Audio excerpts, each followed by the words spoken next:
Welcome to this channel, that is Educational Academy Asansol.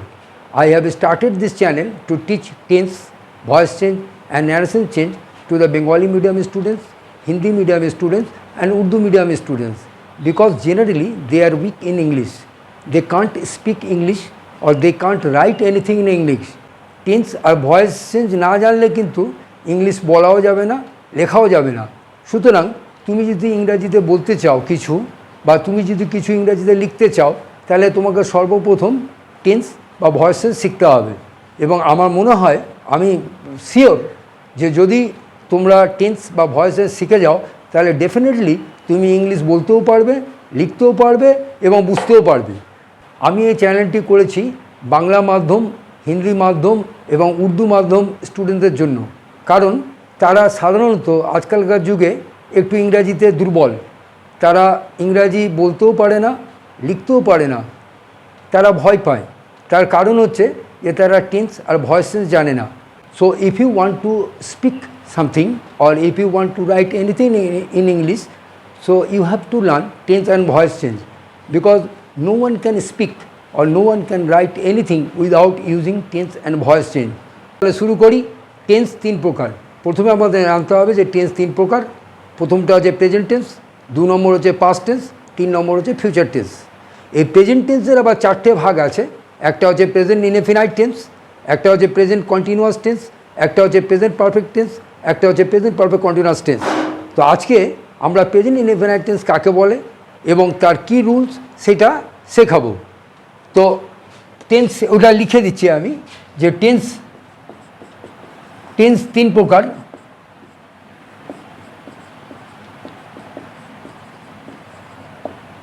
যেমন present tense,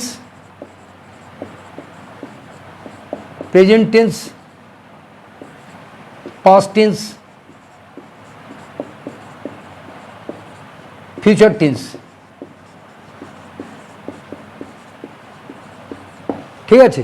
এই present tense যেটা আছে এইটা আবার 4 প্রকার। তো প্রেজেন্ট টেন্স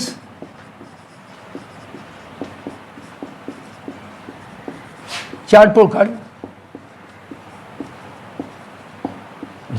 যেমন present indefinite tense,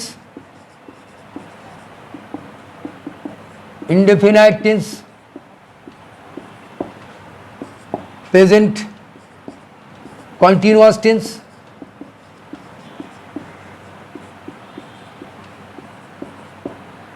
perfect tense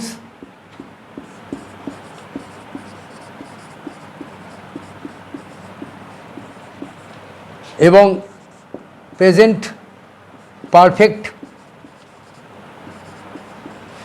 continuous tense.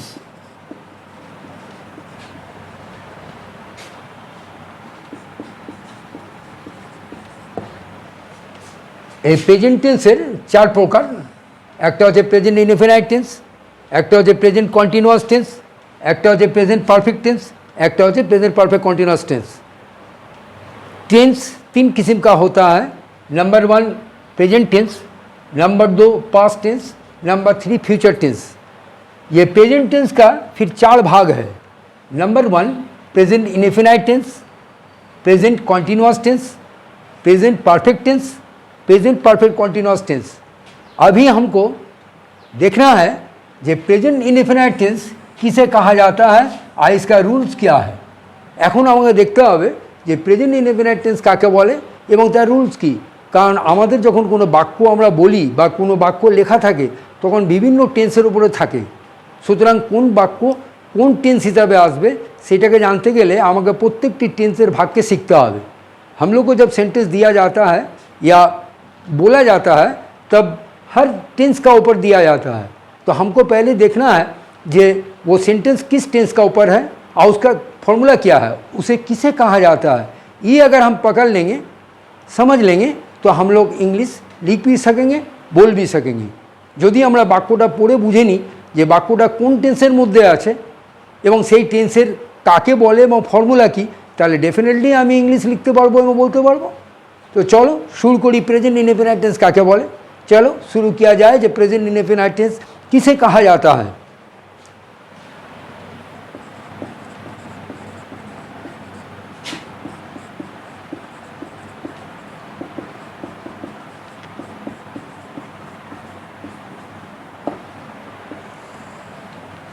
Present indefinite tense কাকে বলে? তো আমাদের জানতে হবে যে সমস্ত কাজ রোজ বা প্রায় করা হয় বা যে সমস্ত কাজ চিরন্তন সত্য সেই সমস্ত কাজকে আমরা প্রেজেন্ট ইনডেফিনাইট টেন্স বলি বা বলা হয়। এবারে বাক্যে কিন্তু বলা থাকবে না রোজ হয় না প্রায় হয়, বাক্যটাকে পড়ে বুঝতে হবে রোজ হয় না প্রায় হয়। ধরুন যদি বলি যে আমার ভাই এখানে খেলতে আসে, তার মানে আমাকে বুঝতে হবে যে আমার ভাই এখানে খেলতে আসে, তার মানে হচ্ছে আমার ভাই রোজ বা প্রায় আসে। তো যদি এরকম কোনো বাক্য তোমার মনে হয় যে রোজ হয় বা প্রায় হয়, তবে সেই বাক্যটাকে আমরা প্রেজেন্ট ইনডেফিনাইট টেন্স বলবো। এবং যদি কোনো কাজ চিরন্তন সত্য হয়, অর্থাৎ যে কাজগুলো আমরা মিথ্যা প্রমাণ করতে পারি না সেই কাজগুলোকেও আমরা প্রেজেন্ট ইনডেফিনাইট টেন্স বলি।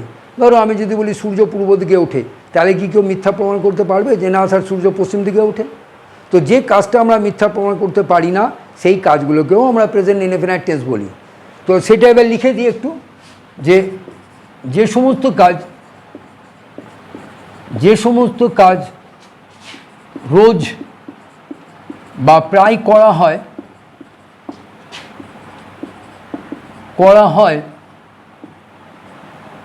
বা যে সমস্ত কাজ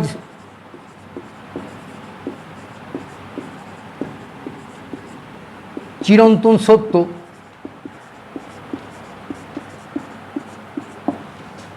সেই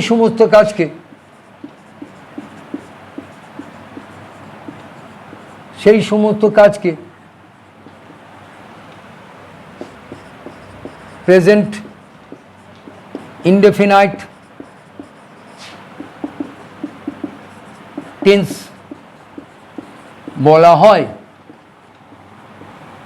তাহলে কি লিখলাম না, যে সমস্ত কাজ রোজ বা প্রায় করা হয় বা যে সমস্ত কাজ চিরন্তন সত্য সেই সমস্ত কাজকে প্রেজেন্ট ইনডেফিনাইট টেন্স বলা হয়। এরপর আমাকে জানতে হবে যে পার্সন মানে যে কাজ করে পার্সন বা সাবজেক্ট সেটা আবার কয় প্রকার। তো এখানে আমি লিখছি যে পার্সন বা কর্তা তিন প্রকার।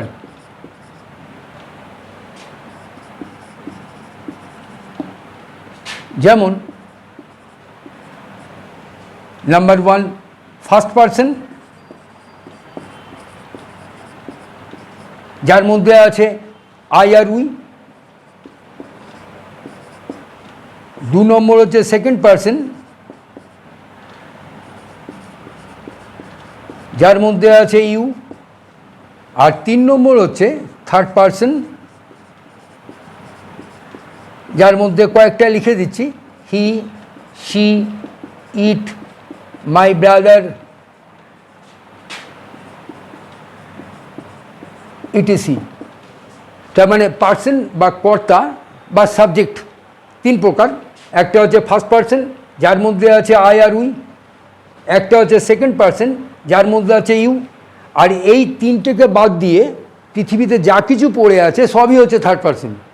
যেমন হি, আমি কয়েকটায় লিখলাম, হি, সি, ইট, মাই ব্রাদার, এগুলো কিন্তু সবই থার্ড পার্সন সিঙ্গুলার নাম্বার। দেখো সব এক। হি মানে একটা ছেলে, সি মানে একটি মেয়ে, ইট মানে ইহা, মাই ব্রাদার মানে আমার এক ভাই, সব সিঙ্গুলার নাম্বার। তো ফার্স্ট পার্সনের মধ্যে আই উই, সেকেন্ড পার্সনের মধ্যে ইউ, আর বাকি পৃথিবীতে যা কিছু আছে সবই হচ্ছে থাर्ड पर्सन যার মধ্যে এইগুলো আছে। अब हिंदी में समझा रहे हैं कि प्रेजेंट इंडेफिनाइट टेंस किसे कहा जाता है। तो पहले हमको ये समझना है कि जो काम रोज़ाना या हमेशा किया जाता है या जो काम हमेशा सच होता है, ऐसे हर काम को प्रेजेंट इंडेफिनाइट टेंस कहा जाता है। अब सेंटेंस में रोज़ाना या हमेशा बोला हुआ नहीं रहेगा, सेंटेंस सुन के समझना है जो रोज़ाना होता है कि नहीं। जैसे अगर हम बोलेंगे जब मैं यहाँ पढ़ाता हूँ, तो पढ़ाता हूँ आदमी समझ लेगा जब पढ़ाता हूँ यानी रोज़ ये हमेशा पढ़ाते हैं। अगर हम आपसे या तुमसे पूछेंगे कि तुम सुबह में क्या करते हो, तो तुम बोलोगे जैसे सर मैं सुबह में पानी भरता हूँ, तो हम समझ लेंगे कि तुम रोज़ या हमेशा भरते हो। तो अगर ऐसा कुछ काम लगेगा ये रोज़ होता है या हमेशा होता है, ऐसा हर काम को प्रेजेंट इंडेफिनाइट टेंस कहा जाता है। और एक तो समझना है जो काम हमेशा सच होता है, अगर हम बोलेंगे जो सूरज पूरब दिशा में उगता है तो कोई गलत सबूत कर सकेगा? नहीं सर, सूरज पश्चिम दिशा में उगता है। तो जो काम को हम लोग गलत सबूत नहीं कर सकते हैं, ऐसे काम को भी हम लोग प्रेजेंट इंडेफिनिट टेंस कहा जाता है। और एक तो समझना है जो इसका पहचान है, जो हर सेंटेंस के अंत में, हर जुमले के अंत में, हर वाक्य के अंत में ता, ते या ती रहेगा। जैसे मैं आता हूँ, जाता हूँ, खाता हूँ, रीना आती है, जाती है, खाती है, ऐसा रहेगा। अगर ता, ते, ती ये अगर कोई जुमले या कोई वाक्य या कोई सेंटेंस का अंत में रह गया तो समझ लो वो प्रेजेंट इंडेफिनिट टेंस है। अब उसी को हम लिख रहे हैं तो हिंदी में हम थोड़ा ट्रांसलिटरेट कर रहे हैं, माने हिंदी उच्चारण रहेगा, लिखेंगे इंग्लिश में। ज़रा समझने की कोशिश करो। हम लिख रहे हैं जो काम रोजाना या हमेशा, जो काम रोजाना या हमेशा किया जाता है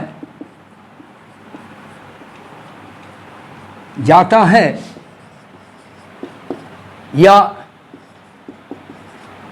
जो काम हमेशा सच होता है,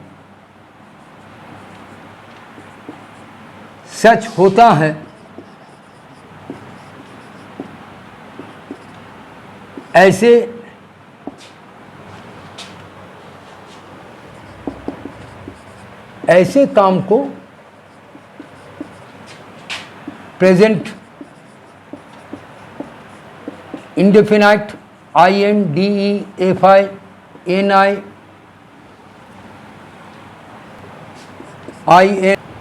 ऐसे काम को प्रेजेंट इंडेफिनाइट टेंस TENSE कहा जाता है।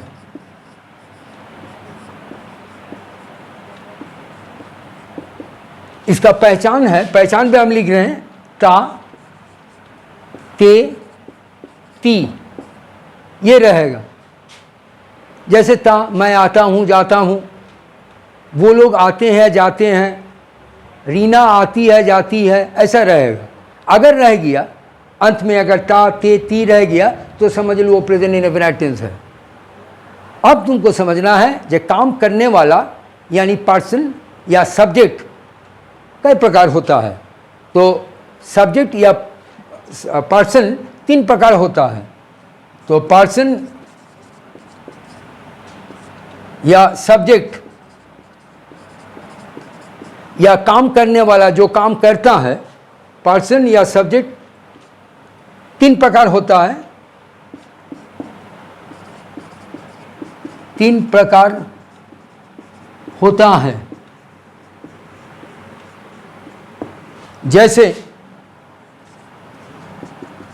जैसे नंबर 1 फर्स्ट पर्सन